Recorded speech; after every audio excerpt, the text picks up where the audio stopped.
Assalamu alaikum wa rahmatullahi wa barakatuh. Today we're going to react on this video. They ask them how they convert to Islam. Money and women and alcohol, power. I used to have a godlike complex. You only live once, so it's live life to the fullest. Basically feeling like there's no reason to live. I was on the football team. I was a superstar. I was in the paper. But I was not happy, man. Because I wanted to show people why Islam was a danger as a religion. And in the end, I decided to write an anti-Islam. Because today everybody feels challenged. We don't know what to do. We're frustrated. People are emotional.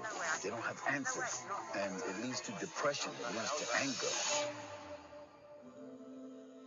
I see his character. I see the way he treated other people. I see how he treated his enemies. I think he is a prophet. So I thought to myself, okay, let's close the books. Stop. This is going in the wrong direction. Coming into Islam has given me more than just the ultimate purpose, but a life's purpose as well.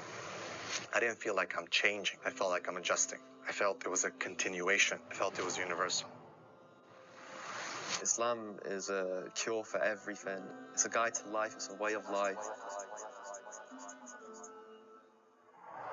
How was your, teenage years? The teenage years for me was quite hard because growing up, I thought these things would make me happy, going out partying, drinking, girls. When I got to the age of 18, I was absolutely calamitized by money and women and alcohol, power. I used to have a godlike complex. I used to think I was better than people. Honestly, I used to think nothing can touch me. I used to think I had some sort of significance, and it was very, very wrong. I really hated who I was. I used to think these things would make me happy because I couldn't be happy. Nothing made me happy in this world. I was never happy. I could have all the money in the world. I'd have 10 women around me. I'd have a big pile of cash behind me. I'm not happy. Nothing would be happy. Nothing would make me happy, no matter what I'd done.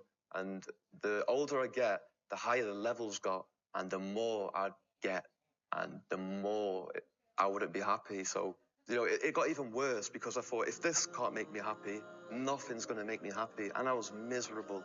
I was absolutely miserable. I was lost. I had no guidance. I would drink myself to death on the night. No one's there for me when I was down and out. And no one was truly there for me as a friend. They'd only want me to go down with them. We'll all go down together. And what I used to think was a friend, it was not a friend at all. I know that now. What was your purpose before Islam, and what is it after Islam? My belief system was that, YOLO, as we call it in the UK. You only live once, so it's live life to the fullest. The problem with that lifestyle is that there is no purpose. And so when there's no purpose, you fall into that kind of existential crisis of basically feeling like there's no reason to live. And I did get to that point a lot in my earlier life, where it's kind of like after the lights have dimmed and after the party stops, then what's the purpose of life? So Islam gave me not only a purpose in the next life of being able to attain long-lasting happiness in Jannah, but also Allah's given me gifts that I can use in this life, my voice being one of them, my interaction with people being another. So I think coming into Islam has given me more than just the ultimate purpose, but a life's purpose as well. What else happened that attracted you more to Islam? I remember hearing the Quran for the first time, and it was just so fascinating, so attracted to it, that I don't know what it says. I have no clue, right? I don't understand Arabic at that time. But it touched me, the recitation.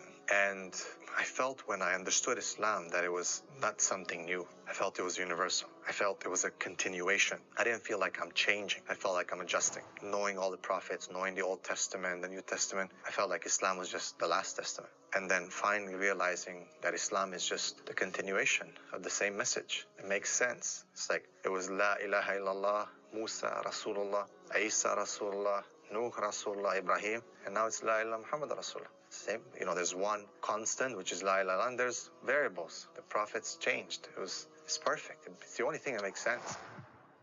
You have been to Umrah many times, but when you went to Umrah for the first time, what was the thing that affected you the most, and why?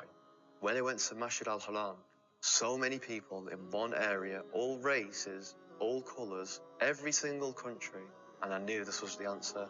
The people were here for the pilgrimage for Allah. Not like the Vatican, the people who are there to see the Pope or Halos, or it was there for God. These are true pious believers, and it was a cure, an answer for racism. It's world peace. And that was the big moment for me. Islam is a cure for everything. It's an answer to every problem.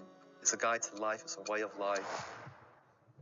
What surprised you the most while doing your research? The story about Hind, there was something that, like a switch, like I had to change. And it was because I thought Hind was the wife of one of the enemies, Abu Sufyan. And in a way, they gave money to kill Hamza, the favorite uncle of the Prophet. And that was what happened on the battlefield. He got killed. They even paraded with his ears and cut off his nose and horrible stuff. So the Prophet was deeply sad, of course, of what happened. And years later, he became powerful. He came in power in Mecca. And then there was Hind. And I was reading this book and I thought, okay, now she gets crucified or her head gets cut off or something like that. But he said, well, I cannot look at her right now, but everybody is forgiven. And if you want to stay here and live among the Muslims, it's possible. If you don't want that, you can go. But bloodshedding is over now. And I thought to myself that she was forgiven. If you can forgive someone who kills a relative, especially a favorite uncle, if you even starts parading with parts of his body to show other people that she humiliates you and whatever you stand for, that means you have such a great character. It's very special. It's something you don't see. And that's what he did. So I thought to myself, well, it was a really special guy. And when I thought that, I thought, well, I have these arguments for him being a prophet. I see his character. I see the way he treated other people. I see how he treated his enemies. I think he is a prophet. But then I thought to myself, whoa, that's horrible. Because I already accepted this oneness of God. And now I say he is a prophet. If I say there is only one God and Muhammad is his prophet,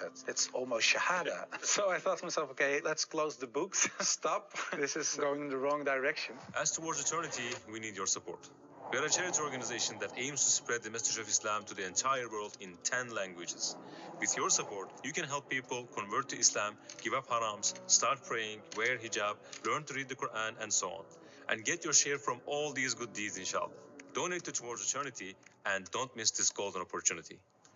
What is the trait of the Prophet ﷺ that impressed you the most? The Prophet ﷺ would always somehow adapt to the people that he used to talk to.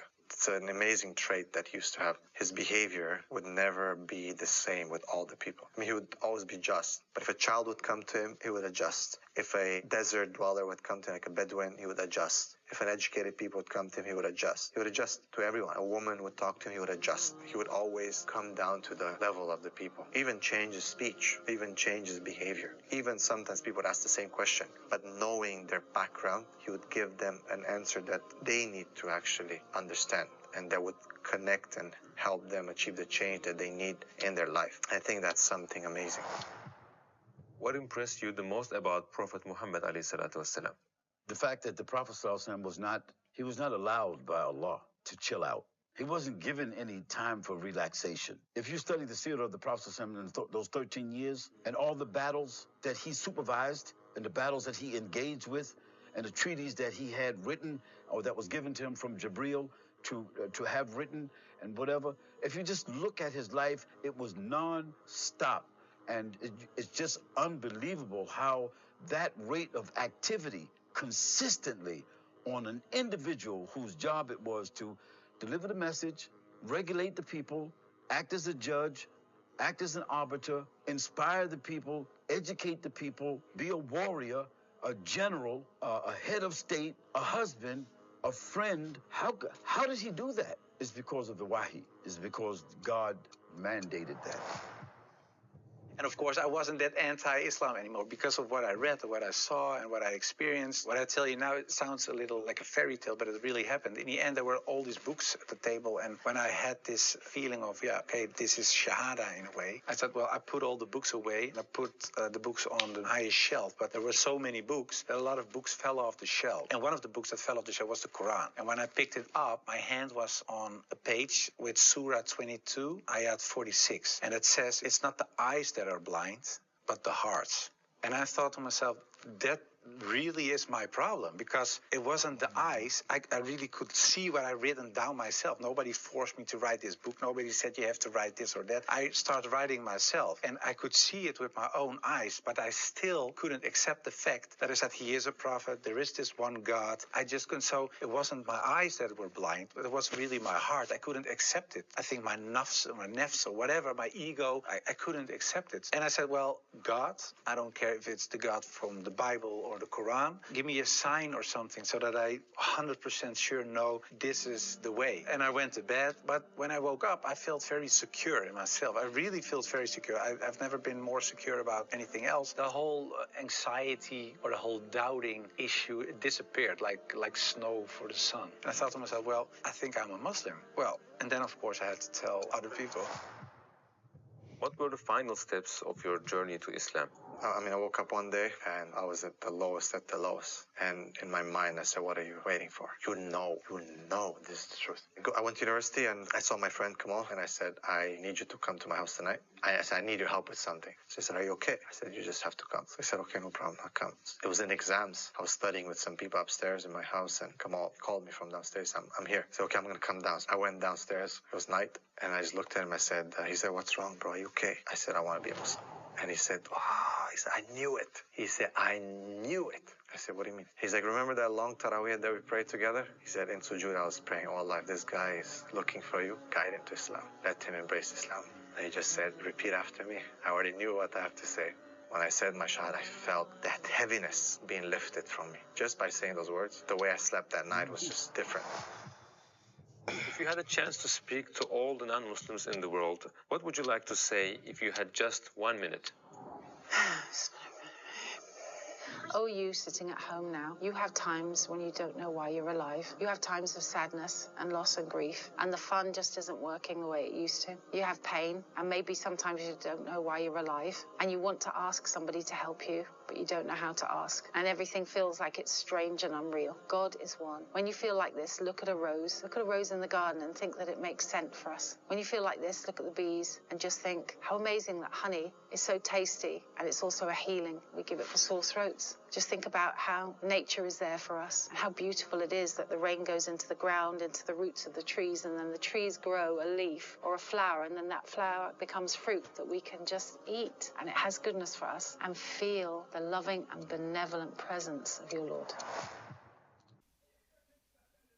As you can see, money will never make you happy, and this material thing will never make you satisfied. The purpose of this life is to worship Allah and to make good deeds.